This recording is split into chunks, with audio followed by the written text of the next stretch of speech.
Now the floor is given to Colonel Dmytro Hutsulyak, Ministry of Defense of Ukraine spokesperson. Good afternoon, everyone. At the line of confrontation during the last 24 hours, the militants of Russian occupation forces consciously, fully disregard Easter holiday ceasefire regime that was announced starting from midnight the 30th of March.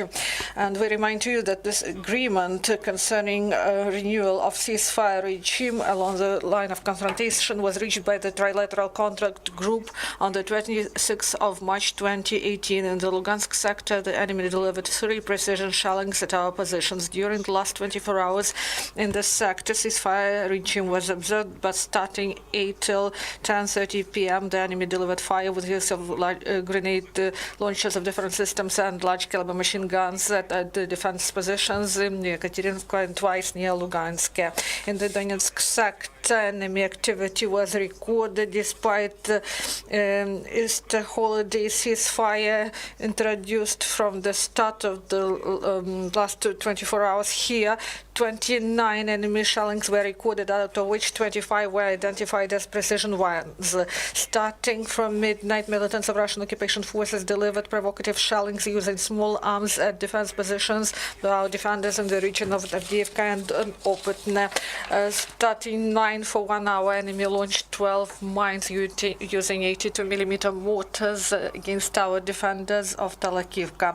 Also here, enemy shelling with the use of anti-tank missile complex and grenade launchers were recorded. And during the last 24 hours, the militants of Occupation Administration of Russian Federation repeatedly shelled our positions near Avdiivka, Bogdanivka, Verkhnotoretska, Vodяне, Kamenka, Katerinivka, Lebedinska, Luganska, Opytne, Votorovitska, Pavlopil, Pisky, Pishevik, Shirokina, and Butivka mine. Enemy delivered provocative shellings, predominantly with the use of grenade launchers of different systems, large caliber machine guns, and also small arms. Moreover, yesterday morning in the region of Vodяне, shelling of our positions was recorded.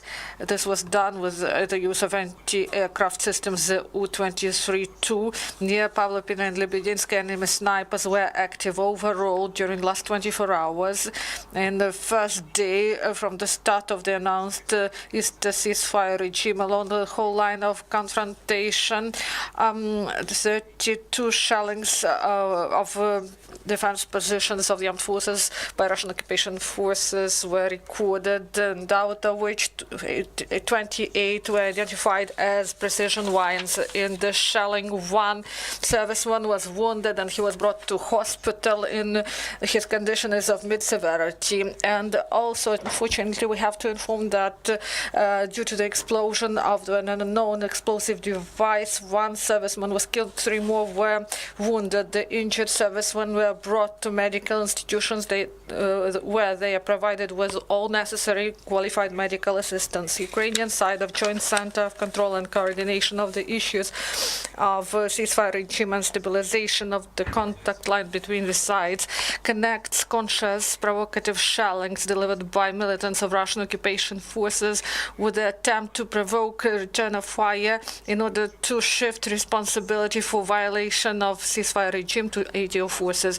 Ukrainian side of JCCC states that despite dirty provocations by occupants, units of the armed forces of Ukraine strictly adhere to Minsk agreements and ensure implementation of decision of command of armed forces of Ukraine concerning ban on the use of all types of weaponry and ammunition starting from midnight 30th of March 2018. According to information provided by the press center of ADO headquarters, using ceasefire regime, the militants of Russian Occupation Administration of Russian Federation continue to secretly concentrate military equipment and weaponry.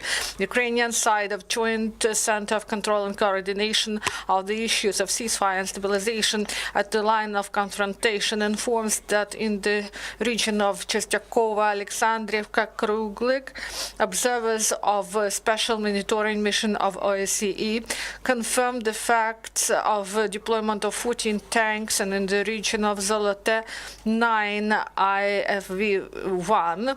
According to results of verification of places of storage of withdrawn equipment, observers of the mission revealed the absence of 18 tanks, 9 mortars of 82 mm of caliber and 15 units of anti-tank cannons MT-12.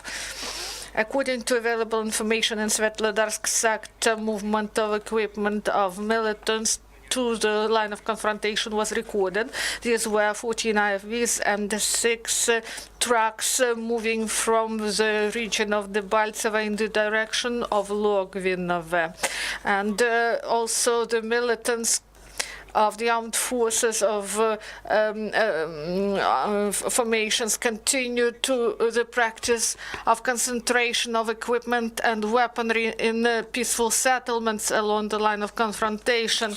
And in the eastern part of Bezimena and private land plots, several tanks were recorded, and in the territory of school in Sofivka, artillery systems of different caliber were revealed, and in the industrial Zolovka, and in the territory of Technical School 10, Razdolne, multiple launch rocket system BM-21 Grad were recorded.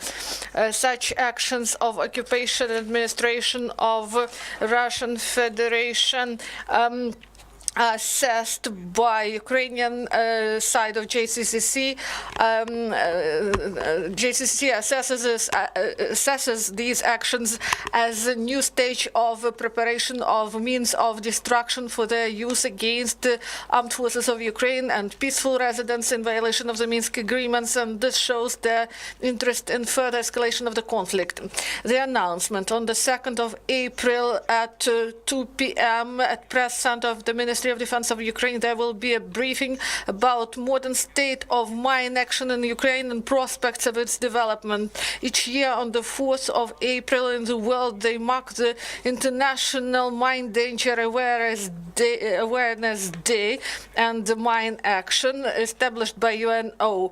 And head of Department of Ecology, Safety and Mine Action of the Ministry of Defense of Ukraine will take part in this briefing and will inform about measures implemented to clear territory of the east of Ukraine from mines and explosive remnants of war in the result of Russian aggression, and about plans concerning improvement of mine action.